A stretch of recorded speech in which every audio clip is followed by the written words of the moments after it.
When my daughter-in-law looked me in the eye and said those words, I felt my whole world stop. "We got married yesterday," she said, not with joy, not with nervousness, but with something cold in her voice, something that felt like victory. I stood there, in my own kitchen, the kitchen where I had raised my son, where I had cooked 1,000 meals, where I had cried when my husband died. And now, this woman, this girl I had welcomed into our home, was standing in front of me with a smile that didn't reach her eyes. My son stood behind her, silent, looking at the floor. I didn't cry. I didn't yell. I just felt empty. "Can I see the ring?" I asked quietly. She laughed, actually laughed, like I had said something funny. "Why? You want to check if it's real?" she said, holding up her hand. The diamond caught the light. It was beautiful, expensive, the kind of ring my son couldn't afford. Not on his salary, not without help. My help. I looked at that ring and I remembered everything. Every sacrifice, every late night working extra shifts, every time I said no to myself so I could say yes to him. I had given my son everything, my time, my money, my love. And now, standing in front of me, was the woman who would take it all. But I smiled, because I knew something she didn't. I knew about the house that was in my name, the house where they were standing, the house my son thought was his.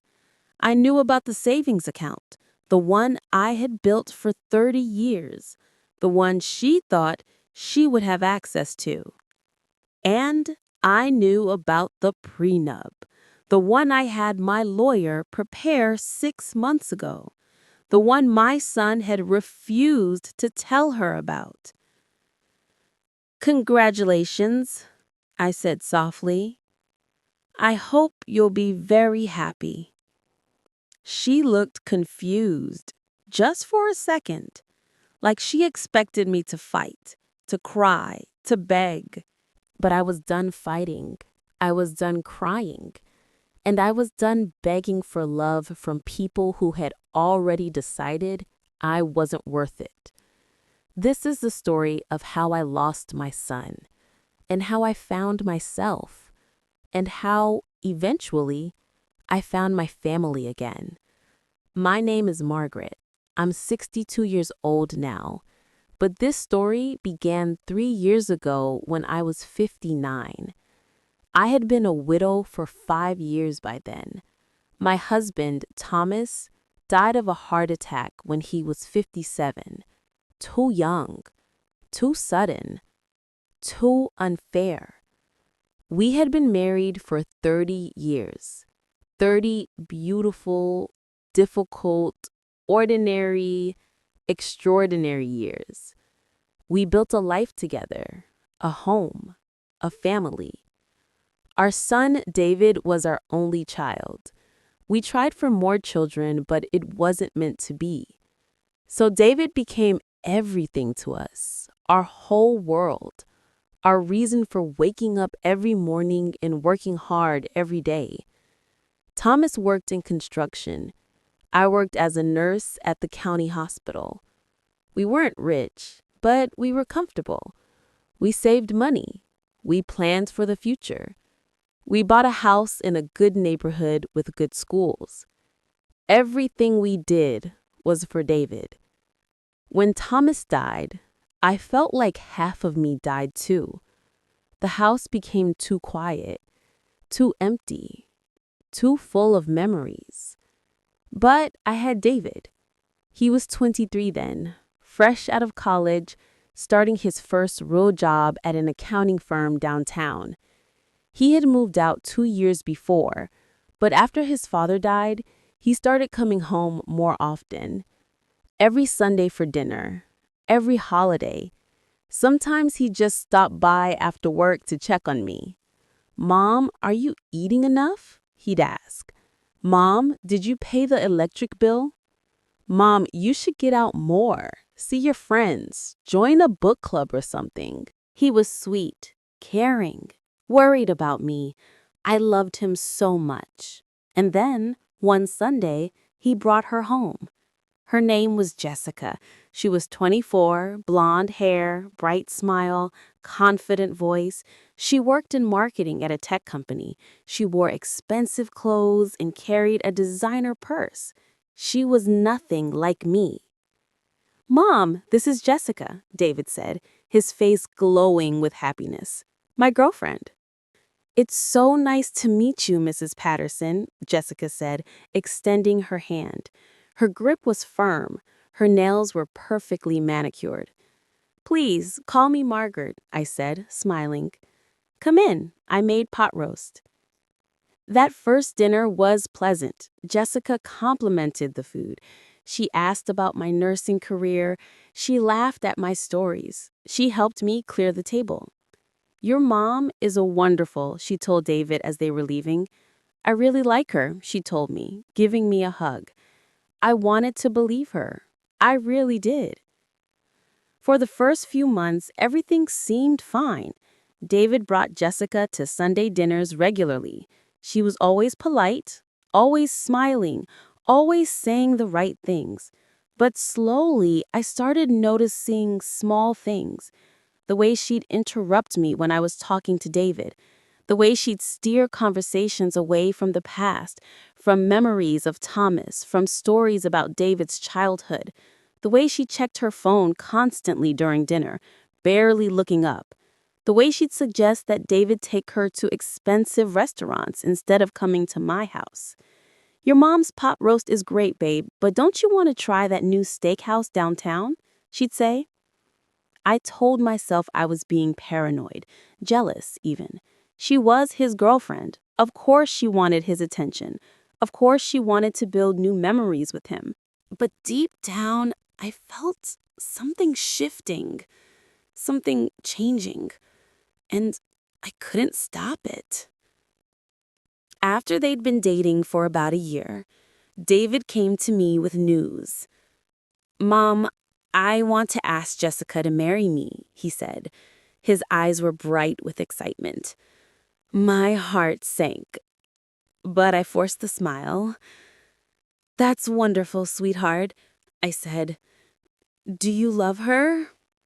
So much, Mom. She's amazing. She's smart and funny, and she makes me so happy.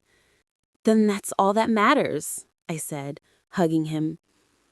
But inside, I felt a coldness spreading through my chest.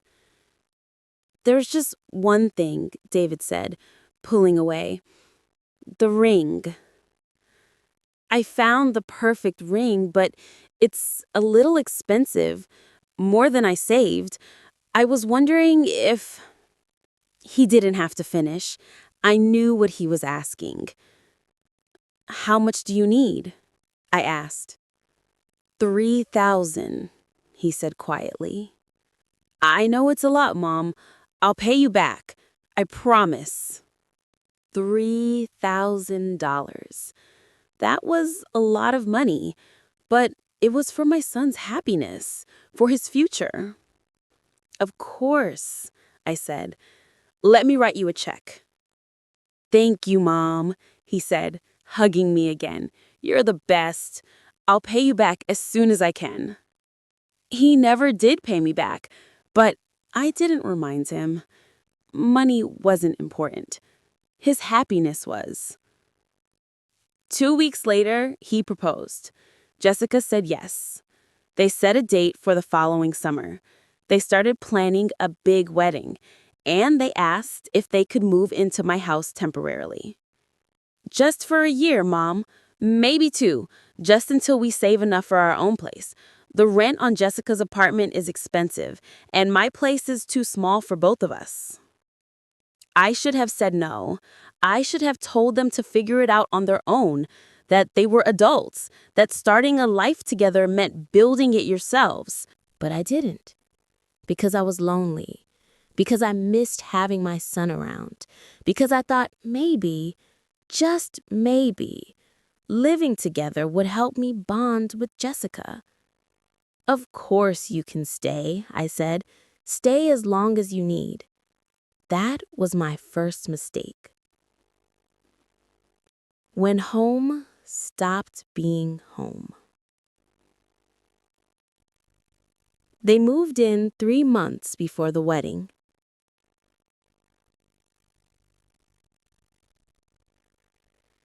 At first, it was nice.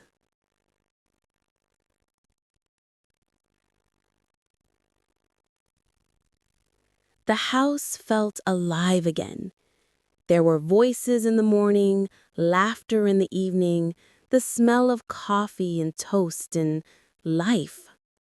David was happy. He'd kiss Jessica goodbye every morning before work. He'd hold her hands while watching TV. He'd talk about their future, their plans, their dreams. I tried to give them space. I really did. I worked long shifts at the hospital, sometimes 12 hours. I'd come home tired, my feet aching, my back sore, but I'd still cook dinner, clean the kitchen, do the laundry.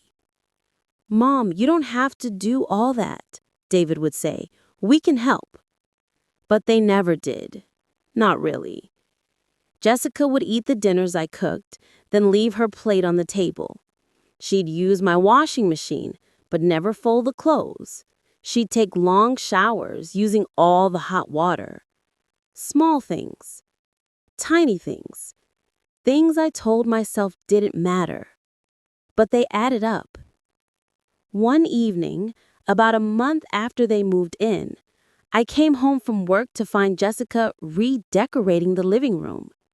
She had moved the furniture around, taken down the pictures from the walls, pictures of Thomas and me, pictures of David as a baby, pictures of our family vacations.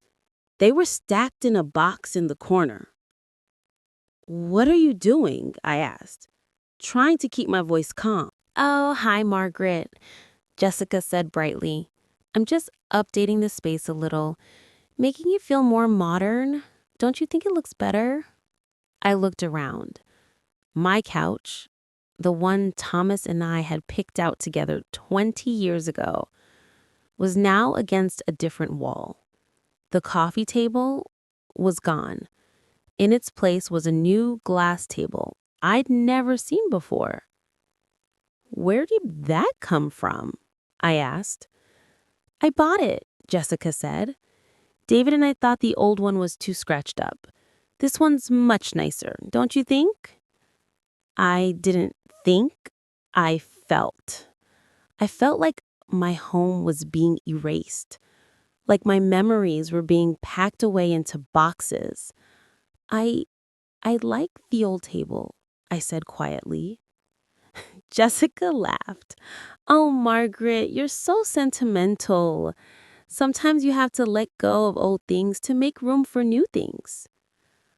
I wanted to say something, to tell her this was my house, my life, my memories. But David walked in at that moment. "Hey, Mom, what do you think? Doesn't it look great? Jessica has such a good eye for design." He was smiling. So proud. So happy. How could I ruin that? "It looks nice," I said. That night, I went to my bedroom and cried. I looked at the pictures I had saved, pictures of Thomas, of David growing up, of our life together. And I realized that slowly, piece by piece, I was losing my home. The wedding was beautiful. I won't deny that. Jessica wore a stunning white dress. David looked handsome in his tuxedo. The church was decorated with white roses and candlelight. There were 200 guests, most of them Jessica's family and friends. I sat in the front row, wearing the dress I had bought for the occasion. navy blue with small pearls. Simple, but elegant. I watched my son get married. I watched him promise to love and cherish Jessica. I watched him slip the ring I had helped pay for, onto her finger. And I cried. Everyone probably thought I was crying because I was happy, because my son had found love, because it was an emotional moment. But I was crying because I knew. Deep down, I knew that I was losing him, that after today, I wouldn't be the most important woman in his life anymore. And I was right. After the wedding, things changed quickly. Jessica stopped being polite. She stopped pretending. She'd walk past me in the hallway without saying good morning. She'd complain about my cooking. Too salty, too bland, too heavy. She'd roll her eyes when I talked. "David, can you ask your mom to turn down the TV?" she'd say, as if I wasn't sitting right there. "David, tell your mom we're eating out tonight. We don't want pot roast again." "David, your mom keeps moving my things. Can you talk to her?" She never spoke to me directly anymore. Everything went through David. And David, he started changing too. He stopped asking about my day. He stopped checking if I was okay. He stopped joining me for our Sunday morning coffee, just the two of us. "Jessica needs me to help her with something, Mom." "Jessica and I are going out, Mom." "Jessica wants to spend the weekend with her parents, Mom." It was always Jessica, Jessica, Jessica. I became invisible in my own home. One Saturday morning, about 6 months after the wedding, I was making breakfast. Scrambled eggs and bacon. David's favorite. Older women telling her story. Jessica walked into the kitchen, still in her bathrobe. She looked at the stove, then at me. "We're trying to eat healthier, Margaret," she said. "Maybe you can make egg whites instead. And we don't really eat bacon anymore." I stared at her. "David loves bacon." "David loves a lot of unhealthy things," Jessica said, pouring herself coffee. "But he's gaining weight. We both need to watch what we eat." She said it casually, like it was a simple fact, like my cooking, my love, was a problem to be solved. "I see," I said quietly. From then on, I stopped cooking breakfast. I stopped cooking dinner unless they specifically asked. I stopped trying. Because every time I tried, Jessica found something wrong with it. Too much, too little, too old-fashioned, too boring. I couldn't win. Then came the day that changed everything.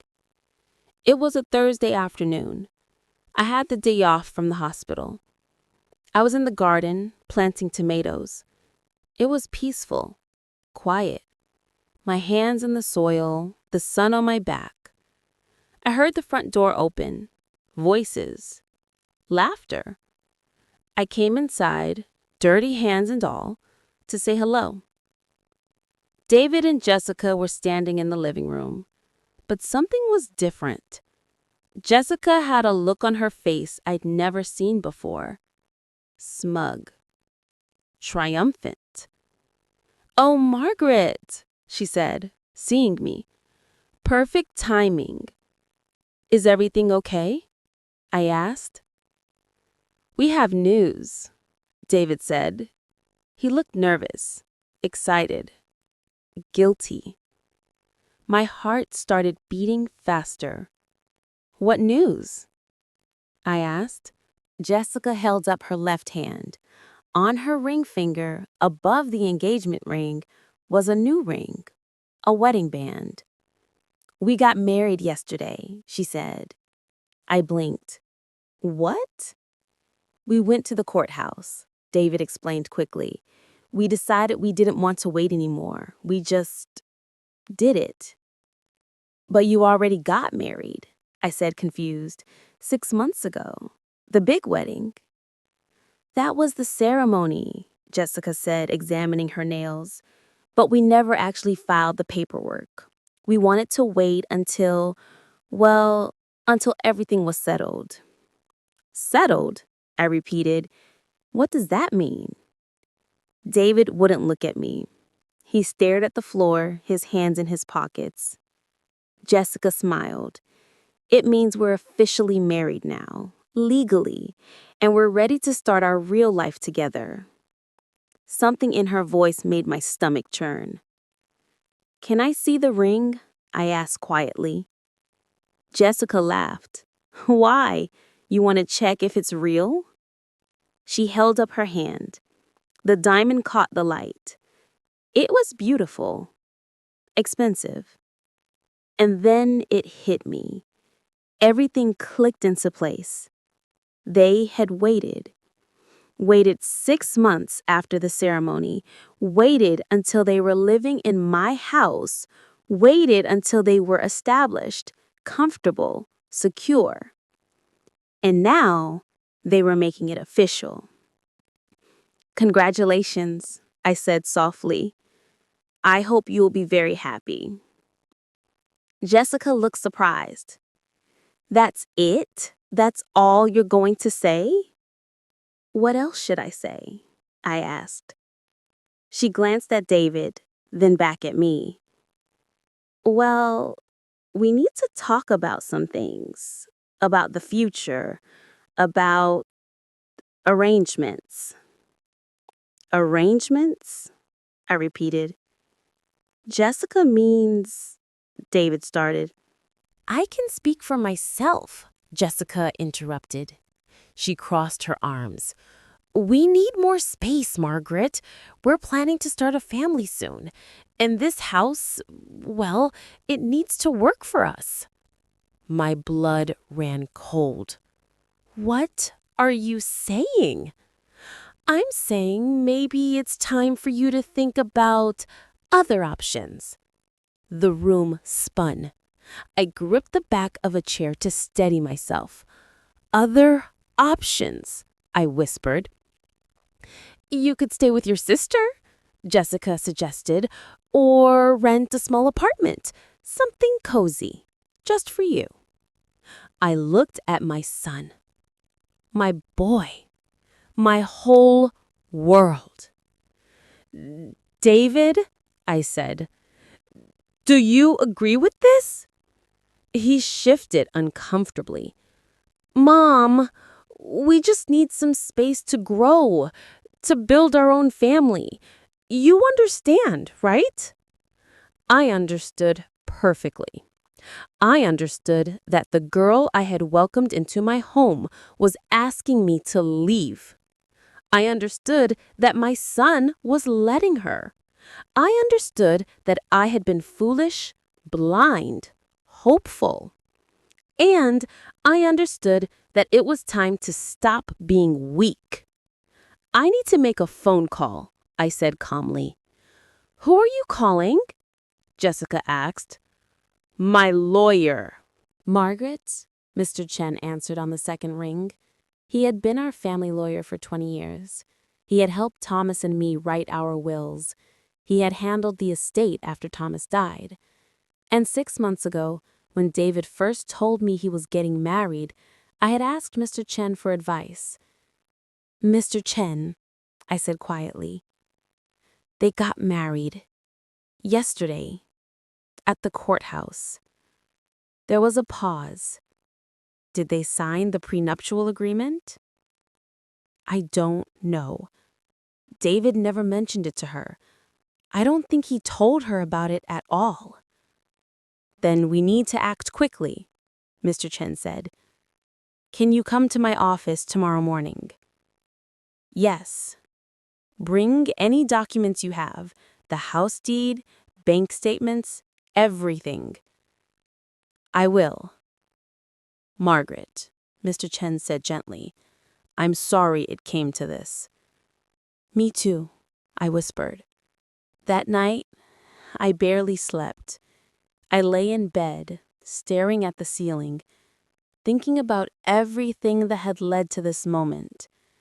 6 months ago, when David told me he wanted to marry Jessica, I had been happy for him, but I had also been cautious. I had seen how Jessica looked at our house, how she talked about David's potential, how she asked questions about my finances, my savings, my plans for retirement. So I had gone to Mr. Chen. I want to protect David, I had told him, and I want to protect myself. If this marriage doesn't work out, I don't want her to take everything we've built. Mr. Chen had nodded.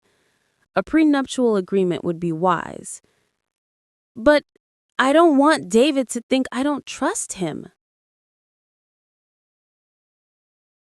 Older women telling her story.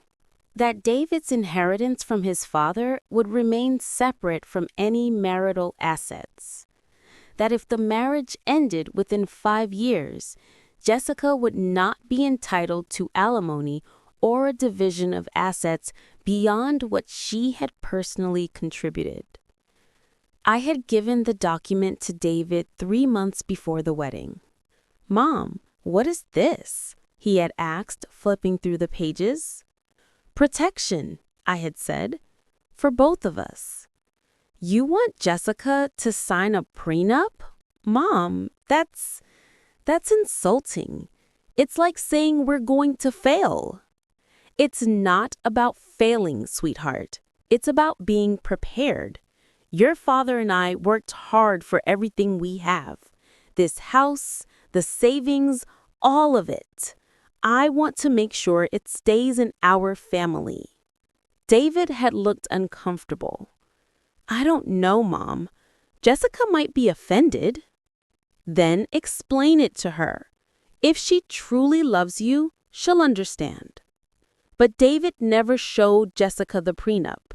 He never mentioned it. He buried it somewhere and hoped it would go away. And now, sitting in my lawyer's office the next morning, I was about to find out if that would matter. "Did David sign the prenup?" Mr. Chen asked.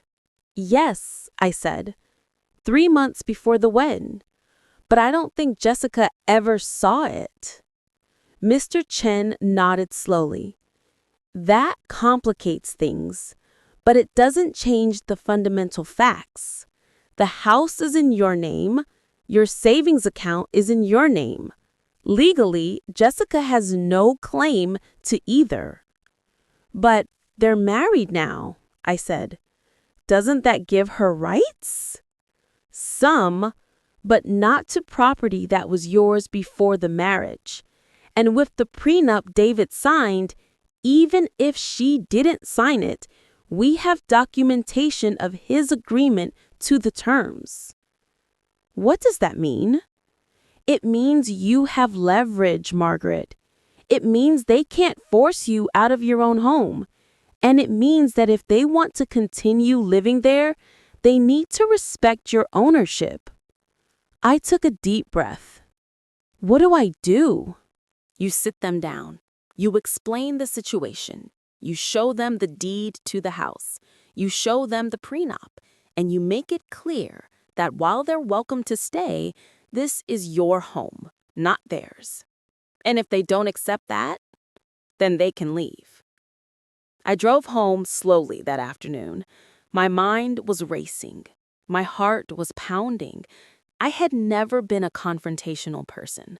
My whole life, I had avoided conflict. I had kept the peace. I had made everyone else comfortable, even when I was hurting. But this was different. This was my home, my life, my dignity. I wasn't going to let them take that from me. When I walked through the front door, David and Jessica were sitting on the couch. They looked up when I entered. "Where were you?" Jessica asked. Not, "Are you okay?" or "We were worried." Just, "Where were you?" "I had an appointment," I said calmly. "With your lawyer?" Jessica's voice was mocking. "Yes." David stood up. Mom, come on. There's no need for lawyers. We can work this out as a family. Can we? I asked. Because yesterday, Jessica asked me to leave my own house. I didn't say leave, I just said we need more space. My house has 4 bedrooms. How much more space do you need? Jessica rolled her eyes. It's not about the number of rooms, Margaret. It's about boundaries, privacy, independence. I see. Then let me help you with that. I walked to the kitchen table and set down my bag. I pulled out 2 folders. One contained the deed to the house. The other contained the prenuptial agreement. What's that? David asked nervously. The truth, I said. I opened the first folder and placed the house deed on the table. This house is in my name, I said. It has been since your father and I bought it 30 years ago. When your father died, it became solely mine. Not yours, David. Mine. David's face paled.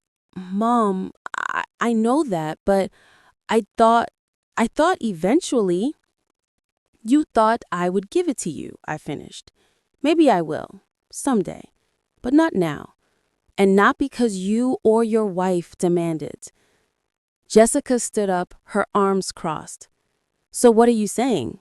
You're going to throw us out? No, I said calmly. I'm saying this is my house. You are living here as my guests, and guests don't tell the homeowner to leave. Guests? Jessica's voice rose. We're not guests. David is your son. This is his home too. No, I said firmly. This is my home.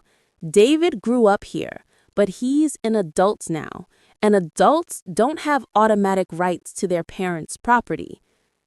I opened the second folder. I placed the prenuptial agreement on the table. What is that? Jessica asked. A prenuptial agreement, I said. One that David signed 6 months ago. Jessica's eyes widened.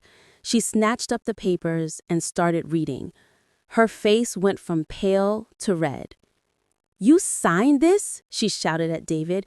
You signed this and didn't tell me. David looked panicked. Mom wanted me to. I didn't think it mattered. Didn't think it mattered? Jessica's voice was shrill now. This says I have no claim to the house, no claim to your inheritance, no claim to anything if we divorce. We're not going to divorce, David said weakly. That's not the point. She threw the papers on the table. The point is you didn't trust me. You went behind my back. I didn't go behind anyone's back, I said quietly. I protected my assets. Assets that I worked 30 years to build. Assets that have nothing to do with you, Jessica. She whirled on me.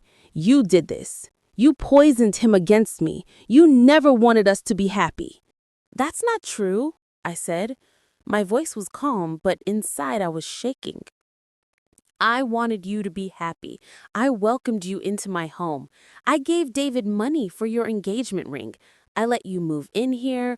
I cooked for you, cleaned for you. I tried to make you feel like family. By making me sign a prenup? By treating me like a gold digger? You didn't sign the prenup, I pointed out. David did. And I never called you a gold digger. But when you asked me to leave my own house so you could have more space, what was I supposed to think? Jessica's mouth opened and closed. No words came out. David finally spoke.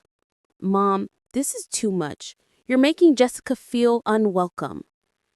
I'm making her feel unwelcome? I asked. David, she asked me to leave. How did you expect me to feel?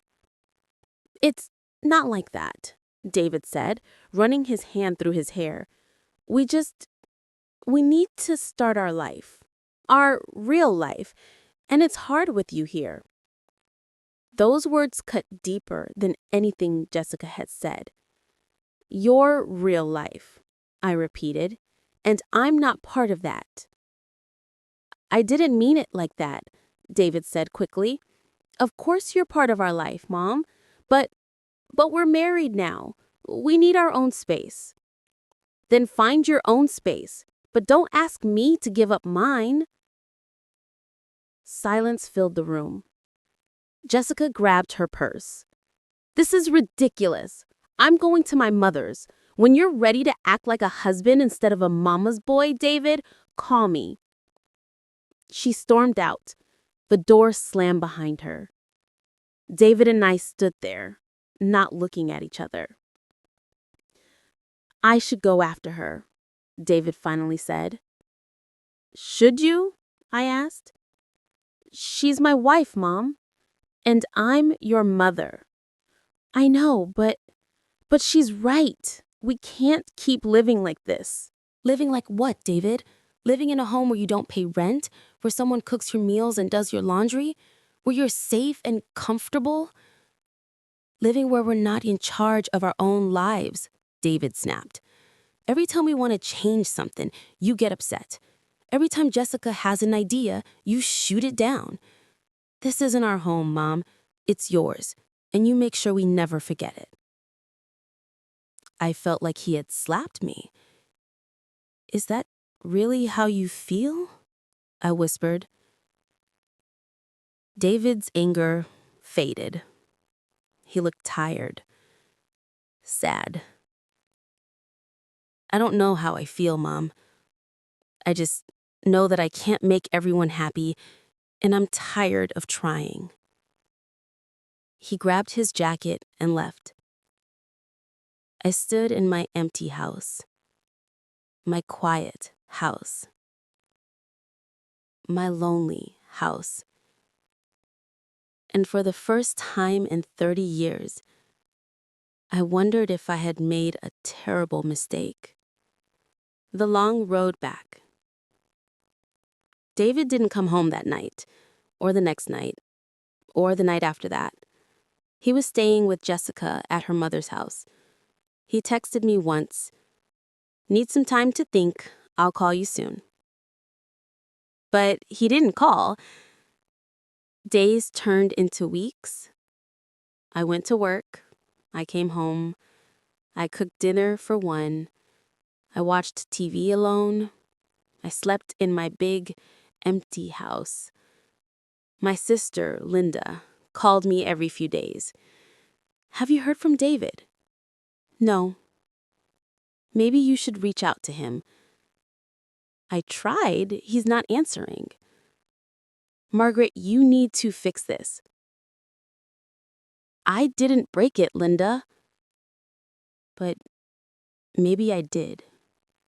Maybe I was too harsh, too protective, too unwilling to let go. I thought about that a lot during those weeks. I thought about the prenup, about telling Jessica this was my house, about all the ways I had held on too tight. Thomas used to tell me I was a natural caretaker, that I loved so fiercely it sometimes smothered people. "You've got to let him breathe, Maggie," he'd say when David was a teenager. "Let him make mistakes. Let him learn." But after Thomas died, I held on even tighter because David was all I had left. And now I was losing him too. 6 weeks after our fight, I was coming home from work when I saw David's car in the driveway. My heart jumped. I parked quickly and rushed inside. David was sitting at the kitchen table, alone. "Hi, Mom," he said quietly. "Hi, sweetheart." I put my purse down carefully. "Where's Jessica?" "Still at her mom's." Are you two okay?" David shrugged. "Honestly, I don't know." I sat down across from him. I wanted to hug him, but I stayed where I was. "I'm sorry," I said, "for the way I handled things, for not being more understanding." "I'm sorry too," David said. "Jessica was out of line. Asking you to leave your own house, that was wrong. I should have stopped her. Why didn't you? David was quiet for a long time. Because part of me agreed with her, he finally admitted. Not about you leaving the house, but about needing space, about feeling like we couldn't build our own life while living here. I understand that. I do, but David, why didn't you just talk to me? Why did it have to become this battle? Because I didn't know how, David said, his voice cracked.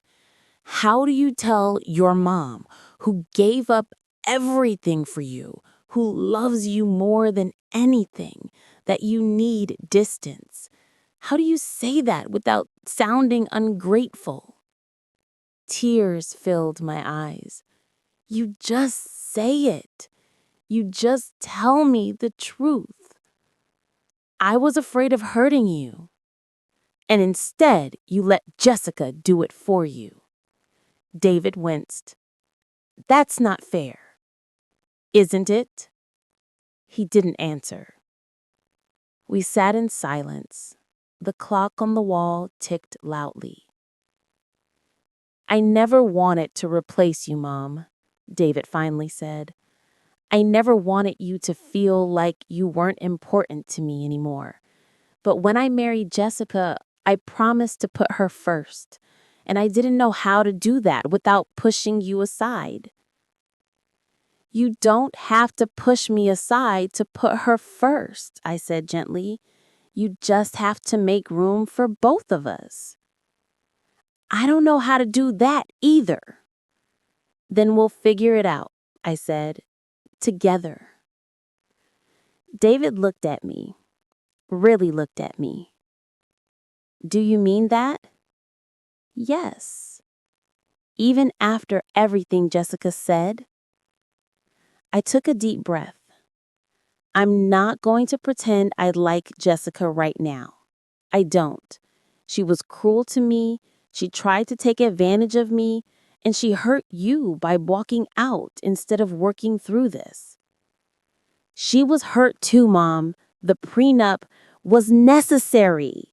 And if Jessica can't understand that, then she has some growing up to do. But David, if you love her, if you truly believe she's the right person for you, then I will try. I will try to forgive her. I will try to build a relationship with her because I love you. David's eyes filled with tears. I don't deserve you. Yes, you do, I said. You're my son. You'll always be my son. Nothing will ever change that. He stood up and came around the table. He hugged me tight. I'm so sorry, Mom, he whispered. For everything. I'm sorry too, I whispered back. We held each other for a long time, and slowly, the hurt started to heal. David went back to Jessica that night, but things were different now. He called me the next day. Jessica and I had a long talk about boundaries, about respect, about expectations. And, I asked, and she understands now about the house, about the prenup. She's not happy about it, but she understands. What about you two? Are you going to be okay? I think so, David said. But we're going to look for our own place. We'll stay with her mom for now, but we'll start apartment hunting. We need to build our own home, Mom. You were right about that. I understand, I said. And I did. It hurt, but I understood. But I want to stay close, David continued. I want Sunday dinners again. I want to come over and help you with the garden. I want us to be a family. A real family, not people who live in the same house and avoid each other. I'd like that, I said. My voice was thick with emotion. And, Mom, Jessica wants to apologize to you. In person, when you're ready. I wasn't sure I was ready, but I said, Okay, when she's ready, tell her to call me. 3 days later, Jessica called. Margaret? Her voice was small, uncertain, nothing like the confident, cold voice I'd grown used to. Hello, Jessica. Can I come see you? Today, if possible? I looked around my quiet kitchen, my safe space, the place where she had hurt me. Yes, I said. Come at 2 o'clock. Jessica arrived exactly at 2.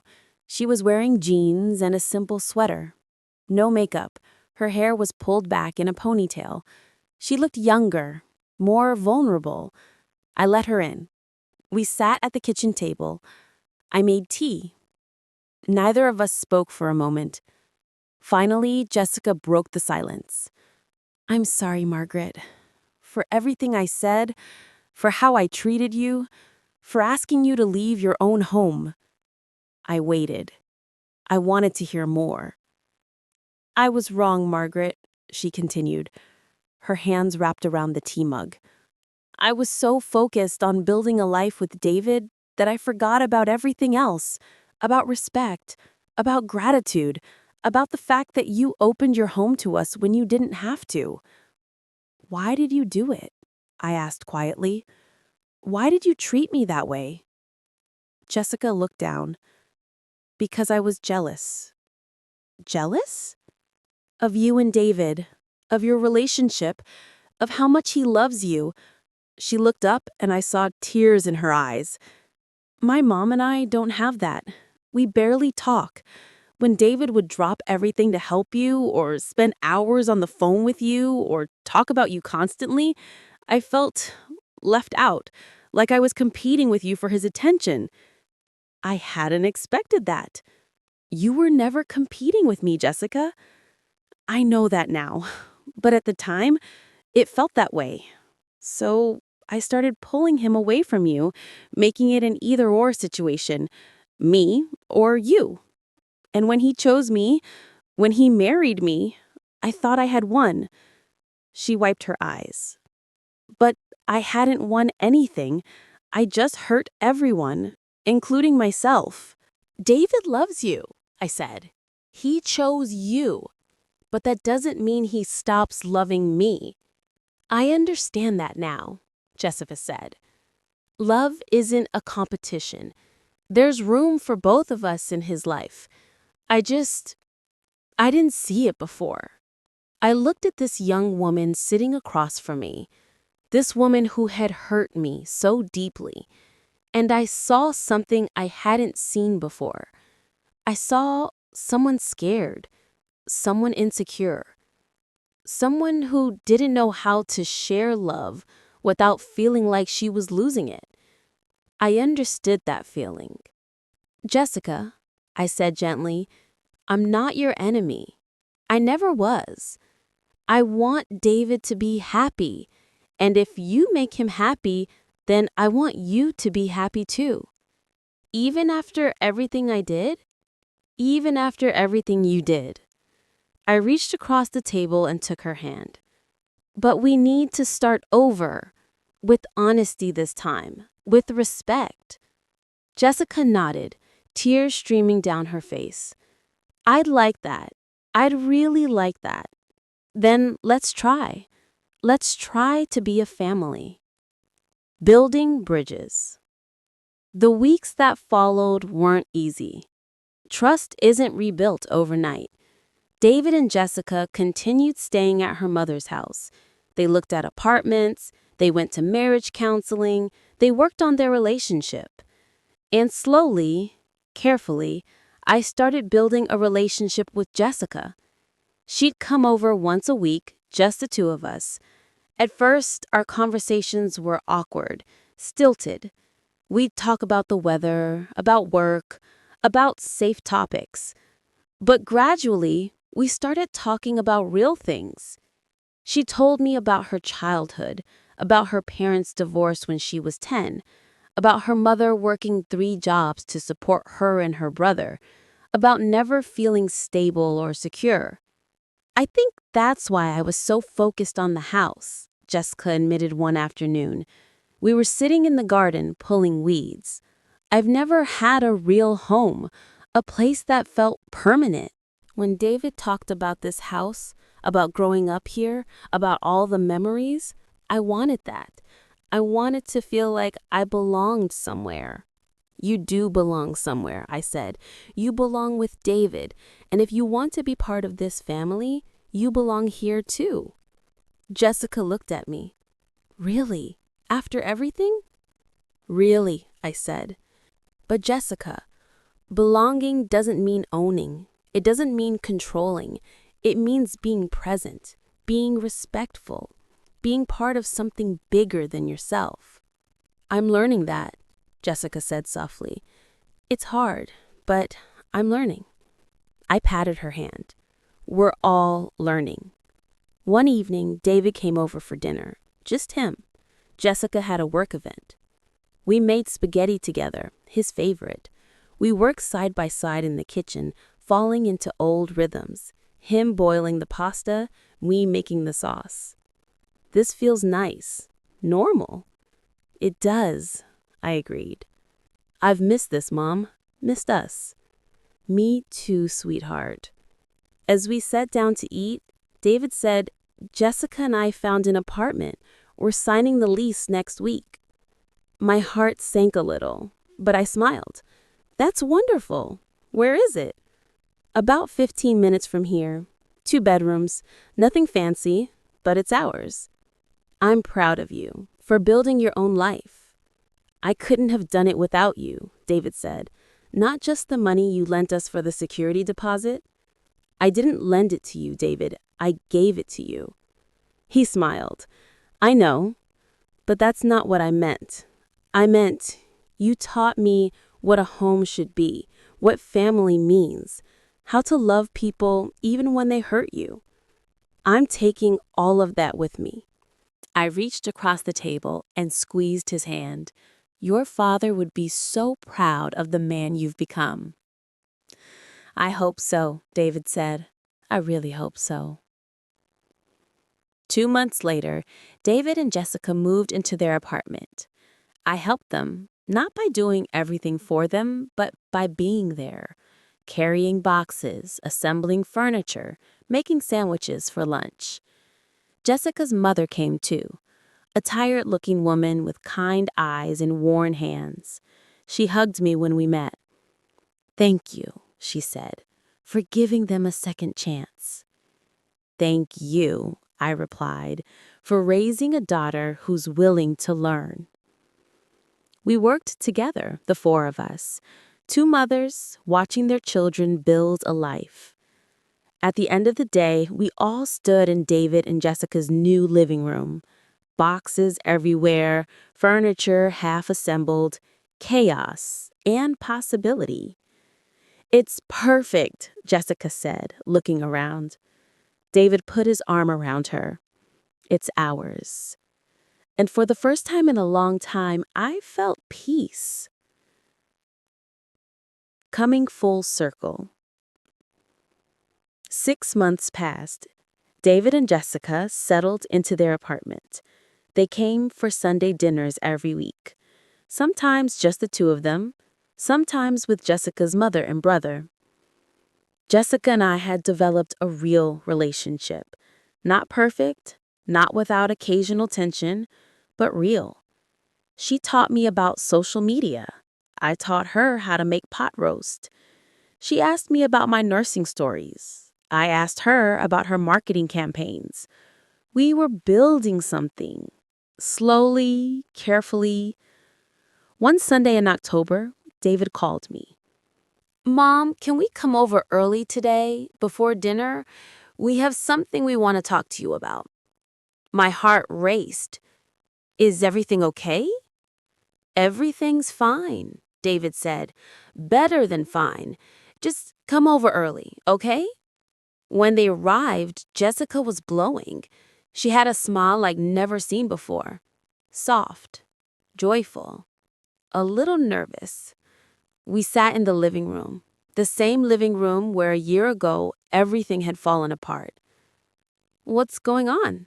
I asked. David and Jessica looked at each other. He nodded. Jessica took my hand. Margaret, we're pregnant. Time stopped. Pregnant, I whispered. 3 months, Jessica said. We wanted to wait until we were sure before telling anyone, but you're going to be a grandmother. Tears filled my eyes. Happy tears, overwhelming tears. A grandmother, I repeated. We know things have been complicated, David said, but Mom, we want you to be part of this, part of the baby's life. We want our child to know you, to love you, to have Sunday dinners with you. We want to do this right, Jessica added, as a family, all of us together. I couldn't speak. I just cried and laughed and hugged them both.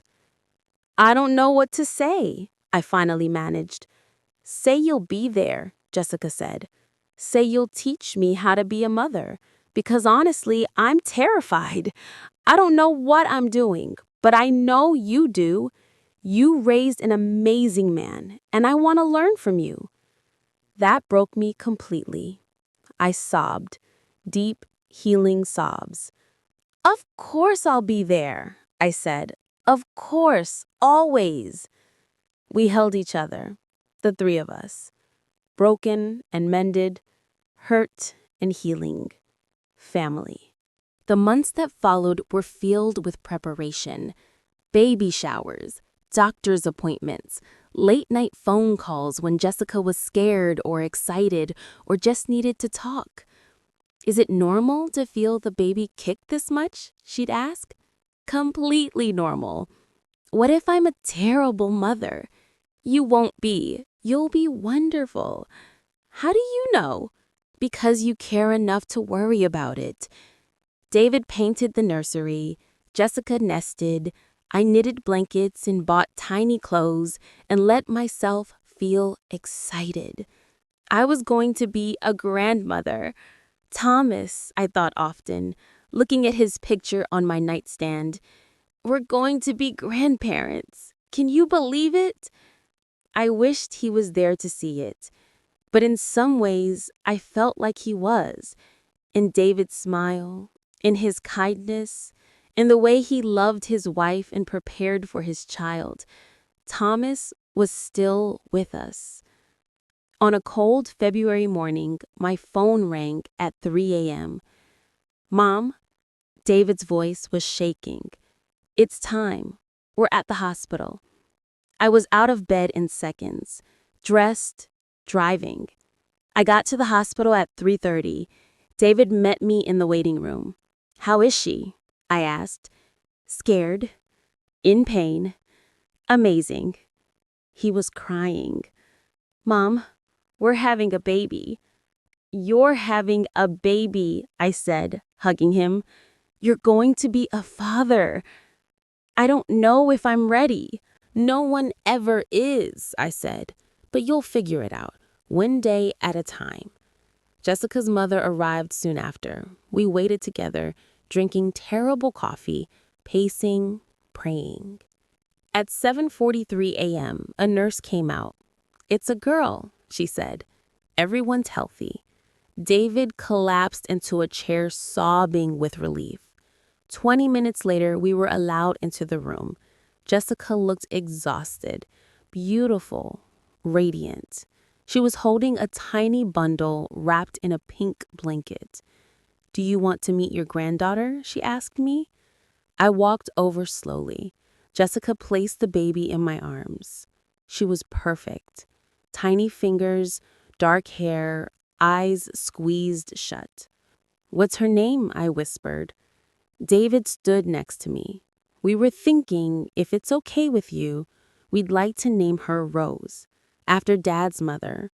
And her middle name is May, after you. My middle name? I said, tears streaming down my face. Rose Mary Patterson, Jessica said. Our daughter, your granddaughter. I looked down at this tiny person, this perfect, beautiful gift, and I felt something I hadn't felt in years. Complete. What we learned. That was 3 years ago. Rose is 3 now. She calls me grandma. She has David's eyes and Jessica's smile. She loves books and cookies and playing in the garden. Every Sunday we have dinner together, all of us. David, Jessica, Rose, sometimes Jessica's mother and brother.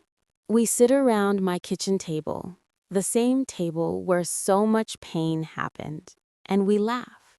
We tell stories, we make memories. Jessica and I aren't just civil anymore. We're friends, real friends. She asks my advice about parenting. I ask her help with my phone. She brings me flowers on Mother's Day. I watch Rose every Tuesday so Jessica can go to her therapy appointments because she's working through her childhood trauma, learning to be secure in love. David is an amazing father, patient, present, everything Thomas would have wanted him to be. And me? I'm happy. I still live in my house. My name is still on the deed, but it doesn't feel like a fortress anymore.